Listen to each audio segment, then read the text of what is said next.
and welcome back to my channel. I hope you're all having a lovely day so far. Hope you're all staying healthy and safe and making the most of your time at home, being productive, and if you're not being productive, then I hope you're having a lovely time in bed watching Netflix and eating snacks, because that's what I've been doing. So I wanted to do a different kind of video today, and I wanted to do maybe like more of a story time. So I had this video on my channel a while ago, but it got deleted, and I really wanted to refilm it because it's a condition that isn't really talked about a whole lot, and a story about misdiagnosis and contraceptive pills and the whole lot, and I thought it would be interesting. And I like raising awareness about this because, again, not a lot of people talk about it, and it's about time they did. So grab yourself a coffee or a cup of tea. I've got mine, it's too hot to drink though. First of all, if you are new here, hi, I'm Phoebe and welcome to the channel. Don't forget to hit the subscribe button wherever it is and give this video a thumbs up if you did enjoy it, because I really appreciate all the support. And I'm going to get straight on with the video, so let's get into it. Okay, so my story all starts back when I was, let's say, 17, 18, 19, so my late teens, and I was basically just getting really weird stomach pains, stomach cramps, and there was literally no reason for me to be having these pains, and was going back and forth to the GP, being told different things, trying different painkillers, antibiotics, the whole lot. It then got to the point where I was being sent to hospital for different tests. I had what is called an endoscopy, I think it's an endoscopy, where they put a camera down your throat and they look in your esophagus, your stomach, and then I had what is called a colonoscopy, so they put the camera the other way, let's leave it at that. And both of them came back, nothing wrong with me, absolutely fine, no cause for concern in any of those areas, so what's wrong with me? I then was having a number of blood tests. Literally, I can't even tell you how many blood tests I had. And they were testing for celiac disease, which, if you don't know what that is, it's basically just a gluten intolerance. If you have celiac disease, it just means you can't have gluten. The blood test was showing that it was slightly irregular, but it wasn't bad enough for me to say, oh, I have celiac disease. Carried on with my diet completely as normal. Went back to the GP to then be told that I have IBS. So I'm like, okay, what do I have? You know, I've been told so many different things. I don't know what is going on. I don't think it's IBS. When I looked at the symptoms for IBS and celiac disease, it didn't really add up to me. Eventually, I kind of just learnt to deal with the pain, taking Nurofen and things like that, and kind of just got on with my life. I've got my notes on my phone, so. Okay, so we're gonna move forward to around 2018. 2018. So at the beginning of 2018, I wanted to stop taking my birth control pill, and at the time I was on the combined pill, which was called Celeste.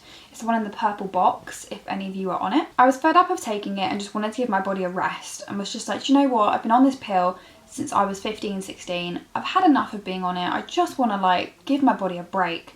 So I stopped taking it, and I didn't get a period until June, which for me, that was really strange and just wasn't normal. I was on the pill because when I first got my period when I was 15, 16, they were really heavy, really painful, lasted a really long time, like up to like 3 weeks sometimes, which then made me really anemic because obviously the blood loss. So I've been on the pill ever since because of that reason, just to manage the periods. And then when I stopped taking it, I didn't get a period. Sometimes it can take a while for your period to come back once you stop taking it, but this was like 6-7 months now and still nothing. So I was really concerned. I then started noticing weird symptoms. I was getting pain after and during sex, and I was spotting, having weird discharge, and things just didn't seem right to me. And then I started getting like these crampy kind of pains that I could feel kind of where like my ovaries are and in my lower back, and I was just like, something's not right here. It got to the point where I ended up in A&E one night because the pain was so bad. They said to me, you know, it could be this, it could be this, but you need to go to your GP and get referred that way. So I was like, okay, cool. Had pain relief, went home, went to the GP the following week. The GP said to me that it could be what is called polycystic ovaries or polycystic ovarian syndrome, PCOS, whatever you want to call it. So they sent me off for a couple of tests. So the tests for PCOS are the ultrasound, which is an internal ultrasound, and a blood test. So I went off to a local hospital to me for the blood test, and the blood test was testing my hormone levels, specifically testosterone. So women have testosterone in their bodies, but it's meant to be quite a low level. And if you have PCOS, it's an elevated level of testosterone that should show up on a blood test. And mine was elevated, but it wasn't like ridiculously elevated. Some women who have PCOS, theirs is really high and it causes a whole variation of symptoms like facial hair, acne, it can cause struggles with your weight. It can cause so many horrible symptoms. Thankfully for me, I don't have any of that. But when I had my blood test results, it did come back that my testosterone levels were a little bit elevated, which wasn't normal. So that was that. I then went off the following week for my internal ultrasound. People hear that word and they think, internal ultrasound. Painful. It's not that bad. If you have one coming up, honestly, it's really not that bad at all. People make out that they're so incredibly painful, but they're not. I know everyone's body is different. For me, it was absolutely fine. It's like the exact shape of a tampon, but longer and plastic. If you can put in a tampon, you can have an internal ultrasound. So they insert it, move it to the left, look at your left ovary, move it to the right, look at your right ovary, take it out. That's all they do. When she was looking at mine, she showed me on the screen, and ovaries contain what is called follicles, and follicles are what contain your eggs. And once the egg is matured, it releases, and that's ovulation. Now a regular ovary should have like 5 to 6 follicles, 4, 5 or 6. Mine had about 25 on each side, and you could clearly see it on the ultrasound that there was like all these little dots, and she said that's what is known as polycystic ovaries, and I was like, oh. So I knew there and then that I had it. I went back to the GP after the ultrasound and she basically just said to me, yes, you have PCOS, printed out the little booklet for me on what it was and how to deal with it, and sent me on my way. I didn't really know how to feel at that point. I was quite upset, but it is what it is. So things started getting worse because I started getting really bad pain again. And to the point where one night I had to get taken to hospital in an ambulance because the pain was so bad. And I ended up staying in hospital for I think 3 days on the women's like gynecology kind of ward. And it was horrible, but I had another internal ultrasound, and this time she tried to kind of like move my ovaries where the pain was. The pain for me was on my left side where like your ovaries are, and she couldn't move it. And she showed me like on the right side how it was really free, but on the left side it was like stuck, not moving. So she said that's probably what is causing your pain. It could be adhesions, it could be scar tissue, it could be endometriosis. She said it could be anything that is just sticking something to your ovary and causing a bit of pain. Eventually went home and went back to GP, got referred on to the gynecology team, and that's when things started moving. The gynecologist basically said to me, the only way that you can get a full diagnosis is an operation, which is called a laparoscopy. And a laparoscopy is literally just where they go in through your belly button and then they go in kind of on your bikini line. And it could be 2 incisions, it could be 4, it could be 6, depends how bad your situation is. I only had 2, thankfully. She said to me all the risks and everything with the surgery. Because I was quite slim, that poses a risk. Obviously, if there's nothing even wrong with me and then just cutting me open for no reason, that's a risk. It can cause scar tissue. Being under general anaesthetic, that's a risk. So it was almost kind of like she was trying to persuade me not to do it. I had the surgery because I wanted to know what was wrong with me at the end of the day. And it was a day surgery, went in at 12, I think I left at like 7:30 or 8. And I went in for my operation at like 3:30 and woke up in recovery, and the surgeon said to me that I had endometriosis down my left side and my left ovary was stuck to the side of my bowel, and that was probably what was causing me pain. And I had a tiny bit on my right side, which they'd burnt it all away. She said to me to take a progesterone only birth control pill and I'll be absolutely fine and it shouldn't grow back. So I was like, oh, sorted. I'm healed. I don't have any pictures of what it actually was like after my surgery. I'll insert them here. I think I have a couple. If you don't like blood or you're squeamish, look away. But if I have anything, I'll insert them here because I had 2 incisions. One on my belly button, which is where they put the carbon dioxide into your stomach to pump it up so they can see all your organs.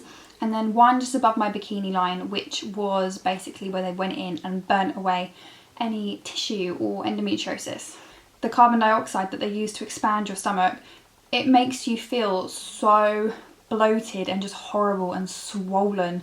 And that was the worst thing. Like, I didn't care about the actual surgery and the actual like scars and stuff. I cared about how horrible I felt from that gas. And it is the worst thing ever. But I was fine. I was up and out of bed within maybe 3 or 4 days. I didn't go back to work for a while because at the time I worked in gym and it weren't going to happen. And then eventually went back to work and kind of was like on light duties. And I didn't go to the gym for 7-8 weeks at least because I really wanted to let my body heal before I started lifting weights again. And even then, when I did go back, I started off light and worked my way up, because the last thing you want to do is give yourself a hernia or any kind of internal damage. I was still taking my combined pill and was still kind of getting pain after the surgery. Then I ended up getting referred for like loads of weird tests again. They thought I had a hernia. I went back to the gynecologist and she said to me, no chance that your endometriosis has grown back that quickly. Just switch your pills. It should help to kind of like sort things out. So I went back to the GP and I got switched to a progesterone only pill, which is called like the mini pill. So I'd always been on a combined pill and now I'm on the mini pill, which is called, I can't pronounce it, like desogestrel. I've been on that pill now for like 6 months, maybe 5 or 6 months. I went on it at the end of last year and it's okay. I'm gonna go back to my GP, I think, once all this is over, because it's not worth me going now. I'd rather stay safe and stay at home. But I've been getting a few weird side effects. If anyone else is on that pill, please let me know down below what your situation is. If you're good with that pill or if you get weird side effects, because I've been having some weird side effects with it and I don't know whether if it is the pill or not, but it's the only kind of explanation for me. So I don't know whether I'm going to be staying on it, but I want to give it a chance, because like 5 months, I feel like I could give it a bit longer. That's pretty much my entire story. So I got misdiagnosed twice, maybe 3 times, had my surgery, found out I had PCOS or polycystic ovaries, and found out that I had endometriosis. So yeah, that's my story. If you're watching this video because you think you might have one of the two or both, so irregular periods or no periods at all. That was definitely the case for me. When I first got my period, it was incredibly heavy and was very irregular. Like sometimes I would have it for like 5 days, then I'd go back on the pill and then off the pill for my break, and I'd have a period for like 3 weeks. So it was so irregular, it was heavy, I'd have clotting, it was the worst thing ever. Oh my god, I do not miss that at all. Oof. Difficulty getting pregnant, this is basically due to not ovulating. The way that I was described it was, you have those follicles in your ovaries and inside the follicle is the egg. Once the egg matures, it releases from the follicle and that is called ovulation, and it works its way into your tubes and stuff. So when you have PCOS, the eggs don't mature and they don't release. So that's why you don't ovulate. That's the way that my gynecologist tried to explain it to me. Irregular ovulation, obviously, just do loads of ovulation tests, because you never know.